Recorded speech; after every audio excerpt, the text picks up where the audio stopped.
मुहद्दिस इब्न जौज़ी रहमतुल्लाह अलैह एक बुजुर्ग के बारे में फरमाते हैं, वो कहते हैं कि बाज़ लोगों ने तो उनका अपना नाम लिखा है और बाज़ जगह पे एक और बुजुर्ग का जिक्र है और बयान रवायत हज़रत मुहद्दिस इब्न जौज़ी फरमाते हैं।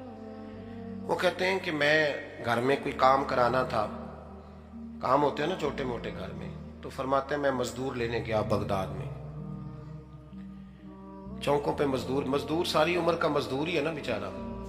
अमीर तो अमीरतर होता जा रहा है और गरीब गरीबतर हो। हमारे तो पीर भी लोगों को कह रहे हैं फकीर हो जाओ, खुद अमीर होते जाते, खुद रोज बरोज अमीर हो रहे, दुनिया को कह रहे हैं फकीर हो जाओ। तुम भी तो थोड़ा फकर इख्तियार करो ना भाई, जो दर्स दे रहे हो। इल्ला माशाअल्लाह, सबकी बात नहीं करता।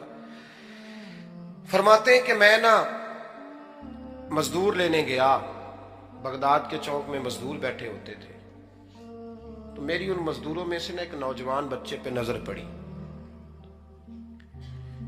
बड़ा कमजोर सा वजूद था लेकिन चेहरे पर इबादत का निशान था। माथा बताता था कि नमाज का बड़ा ख्याल रखता है। मैं उसके करीब गया, चेहरे भी बड़ा कुछ बताते हैं ना, चेहरों में भी बड़ी रानाई होती है। फरमाते हैं मैं करीब गया, मैंने उसको कहा बेटे मजदूरी करोगे? तो कहने लगा मजदूरों में बैठा हूं तो हुजूर मजदूरी के लिए ही तो बैठा हूं। तो मैंने कहा कि चलो फिर। कहने लगा नहीं मेरी कुछ शर्तें। मैंने कहा बताओ। कहने लगा पहली शर्त यह है कि लोग 4 दिनार दिहाड़ी लेते हैं, मैं 3 दिनार लूंगा। मैंने कहा यार बे तो बड़ी बेहतरीन है, बाकी भी इस तरह की रख ले। उसने कहा हुजूर दूसरी शर्त यह है कि मैं आपकी मुकम्मल बात मानूंगा लेकिन जब अजान हो जाएगी फिर आपकी नहीं सुनूंगा। तीसरी बात उसने ये की कि हुजूर मैं आपके घर में काम करूंगा पर आपके किसी सवाल का जवाब नहीं दूंगा। कहते हैं मैंने कहा यार तू बड़ा अजीब है, शर्तें तो मालिकों की होती हैं। कहने लगा जी बहरहाल मैं शर्तें लगा के जाता हूं। फरमाते हैं मैं उसे घर ले आया,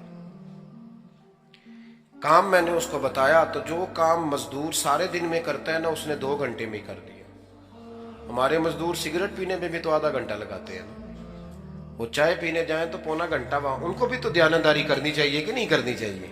ने मुआहदा किया है ना जी, तो पूरा उतरना चाहिए ना।